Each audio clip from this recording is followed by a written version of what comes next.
This is the ES2 Elite Sim Racing seat from Next Level Racing. It's a sim racing seat that's designed to be a perfect synthesis between a hardcore racing shell and something soft enough to sit your butt in for many hours while you sim race. So, does it meet both standards? Let's find out in this review.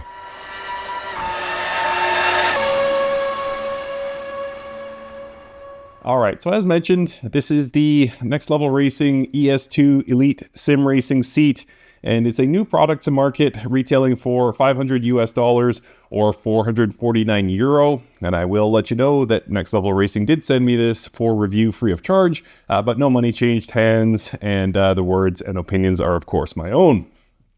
So what are we looking at here? Well, it's a shell. It's not so much a seat as a shell. So if I flip this around, and by the way, if my posture is more awkward than usual in this video, it's because this won't stand up on its own. It's probably going to tip. Yeah, so I got to prop it up. So I'll be playing the part of ventriloquist in this video.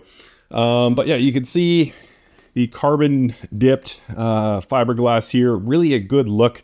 But it is a shell, so you'll notice there's no skeleton, there's no frame. It's very thin front to back, except for the padding. And speaking of the padding, let's have a look here. One thing we can do that's interesting about this seat is remove the padding. If you're not happy with any particular section, including in the butt, they peel up. So you have a bit of freedom there.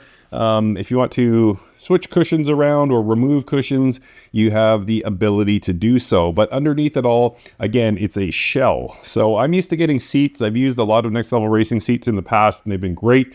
But this is kind of a different angle for them. This is a shell. So there's different mounting options. We have the side holes here.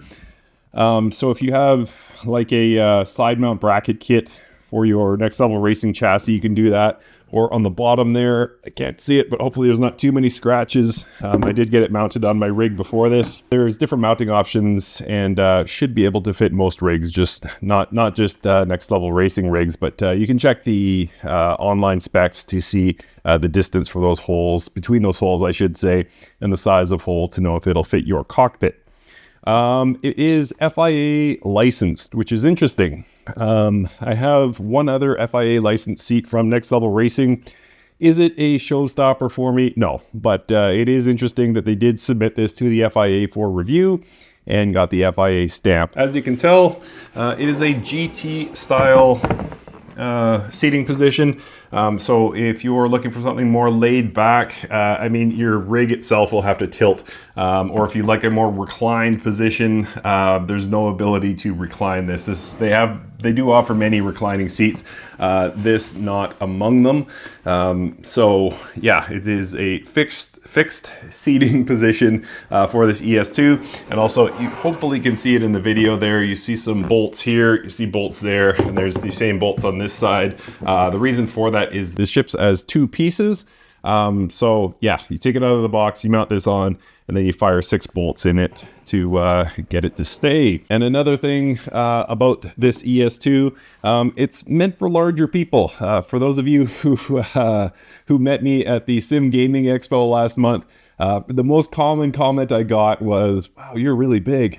And so yeah, as a big guy, I appreciate this is made for bigger people. They say this is designed for up to a 42-inch waist.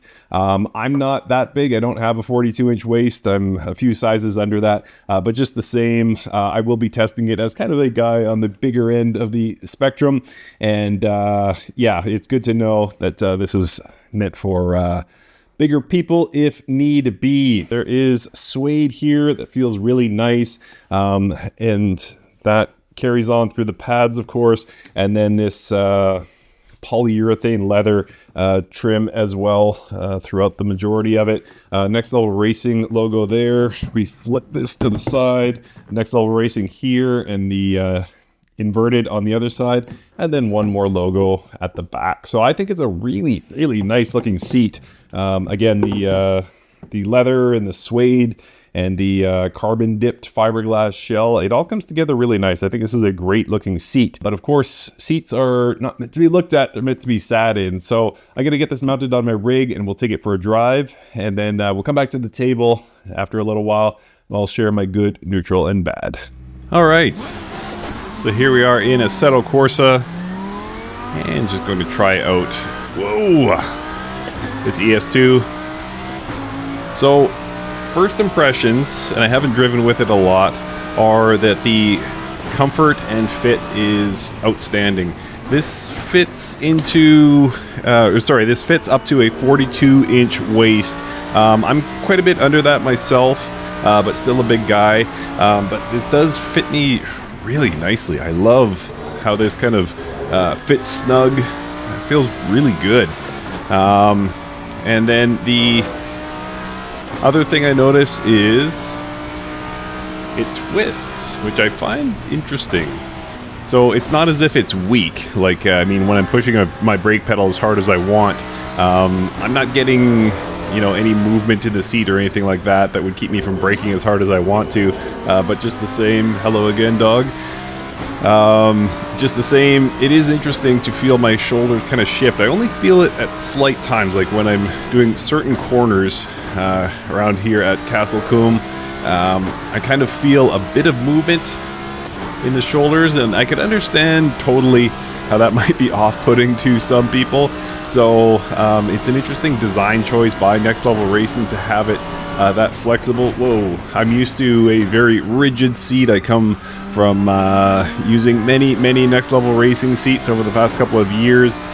ES1, now ES2, ES3, and I think I had at least one more in there as well. Apologies that I can't remember exactly what I've driven with, but they've all been much more rigid than this. This one, again, that lateral torquing that you get is an interesting effect. So not throwing me off, but overall, the biggest thing I notice is that fit. It is outstanding. What a feel this is. I can feel my hips nicely supported.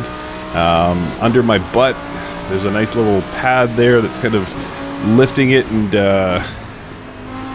helping angle my feet right, or my legs right, to get my feet on the pedals correctly. Yeah, good support in the shoulders as well. I could absolutely see driving this for, you know, an endurance race or something like that. It feels comfortable, snug, but not tight by any means, and just overall comfortable. They've done a really nice job with this seat, I would say. Again, I think a lot of people aren't going to like the amount of lateral twisting you can do in this seat. I don't know how it's coming through on camera. I guess by the time you see this, I will know how it comes through on the camera. But yeah, I'm just kind of surprised at that level of twisting. And I think that might be something that deters people from this product. But for me, I don't really notice it all that much. Would I prefer a fully rigid seat? Yeah, 100% I would. But it's not as if this is ruining the experience. It just feels great. I really love this seat. It's very hard to do seat reviews. Seat reviews and wheel reviews are some of the toughest to do because you're trying to describe the physical sensation of using it more than anything. I mean, at least with wheels, you can give a list of buttons and knobs and dials, and that kind of gives context and interest to the viewer. But with a seat, it's like, does it feel good to sit in? Yes. How so? Well, let me tell you what my hips are feeling right now. It's difficult, but what I can tell you is overall, this is a very nice seat. Really fits me well, and again, could be designed for larger guys. I am a larger guy, not as large as this can accommodate. So I think most users would be able to fit snugly and comfortably in this ES2 seat. So yeah, very good impressions of driving with this seat. So let's go ahead and get back to the table. I will share my good, neutral, and bad of this ES2 seat. All right, so back to the table here. Time to talk about the good, neutral, and bad of this Next Level Racing ES2 Elite Sim Racing seat. First, in the good category, things I like, the comfort. Phenomenal. Really great. I love the way this seat kind of hugs my body. Feels professional, feels great. This is not like a car seat that you're used to in your passenger vehicle, where you kind of, you know, can sway back and forth. This one actually holds you in place, having the bump here to sort of separate your legs, and then your legs in kind of pressing up against these edges. It fits me great. And of course, these shoulder humps here kind of keep everything contained. So firm, not snug, but firm. I guess snug might be the right word, but not tight is what I meant to say. So snug enough to keep me in place, but not tight. So I really, really love the comfort offered by this ES2 seat. And we'll talk about the looks of it. The carbon dipped fiberglass. I think this looks really, really sharp. People are going to have different opinions. Maybe you don't like the look of it. I think it looks really great. And then you flip it around for the actual user side.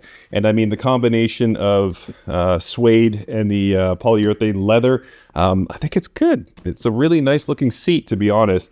So this is going to look good on a lot of rigs, and I like what Next Level Racing did aesthetically with this. And of course, talking about sizing, it's a really good fit for me. Of course, depending on your size, everyone's different. Your results are gonna vary, but it is nice that they built it for bigger people like myself, and we can fit in here because, of course, real drivers are usually very small people. If you've ever seen a professional driver, I remember seeing Robert Kubica in real life and thinking that's all of him. So drivers tend to be quite on the small side for the most part. And it's nice that we have a professional looking and professional feeling product that's also meant for bigger people. So I like that. And finally, in the good category, the FIA license. I don't like the idea of sim racing swimming in bureaucracy, but I do like that there are some governing bodies who are at least lending an opinion on sim racing products. It's nice to know that there are standards being met with sim racing. It shows kind of how far sim racing has come, to be honest. And so to have folks from the FIA take a look at this product and say, yeah, this generally conforms to what we would expect from a racing seat. Very cool. So it lets you know at least it meets someone's minimum standard. And in this case, someone is the FIA. So obviously a very widely known and wide-reaching governing body for motorsport. And in the neutral category, the one thing I have in the neutral is the GT seating position. So if you are looking for a GT racing seat, good. If you're not looking for a GT racing seat, if you like to recline like I do and have a little bit more of a laid back position, no bueno. So it is what it is. It's in the neutral category because it's not something it's not as if they're advertising it as reclining and then they don't deliver. They advertise it as GT style seating, and it is that. But being limited to that, I guess I'll put it in the neutral category because a lot of the Next Level Racing seats seem to be going the way of reclining. This one does not, so I will miss it if I do choose to keep this on my rig. So yeah, that's just something that falls into the neutral category for me. And finally, in the bad category, I've got three things. Number one is that it's a shell. So I showed you in the video how this, I won't be able to do it here. I need the bottom fixed, but this can twist. And it's the only thing that's got me do I really want to keep this on my rig? I love the looks of it. I love the feel of it. But the fact that it twists under me, I don't love it. As advertised, it's a shell, not a full seat.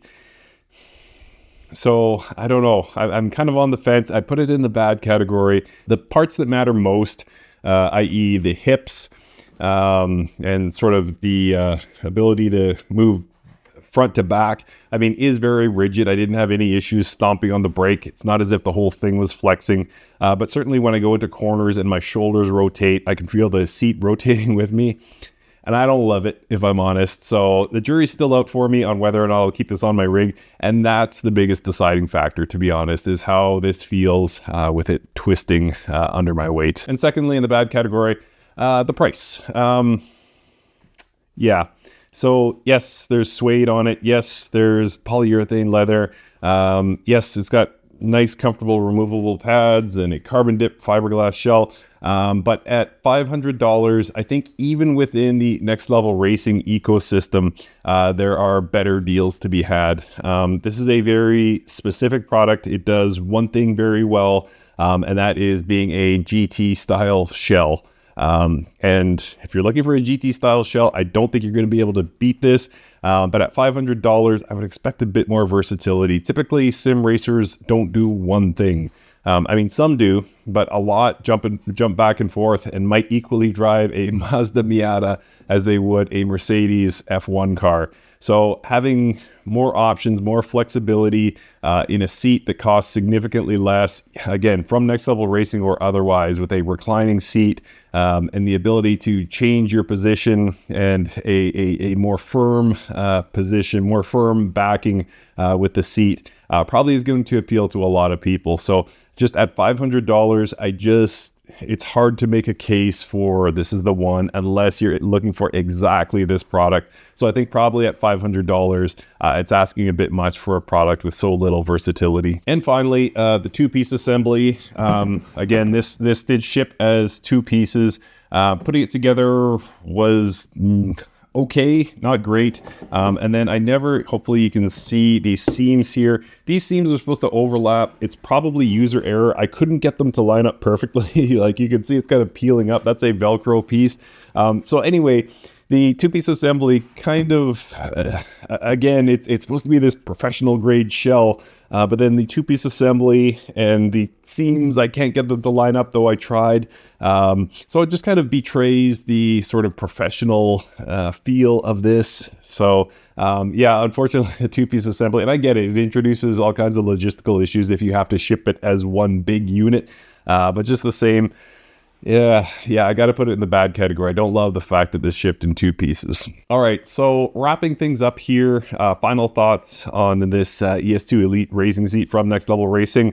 I think as a very specific purpose-built racing shell of a seat, I think it does very, very well. It's extremely comfortable. The materials are awesome. It looks fantastic. But personally, I look for a little bit more versatility in a seat. And again, at this price, if you look across the Next Level Racing lineup, there are a lot of great seats that they make. I personally own 3 or 4 seats, and I can tell you this is the least versatile. Is it the best looking? Yes. Is it the most comfortable? Yes. I just think it falls short in some key ways. But generally, I think it's very comfortable and looks incredible on my rig. So still to be determined whether you see this long term on the channel, but for now, yeah, there's some things that I would have to get used to. So let me know your own comments. What do you think about this ES2 Elite racing seat?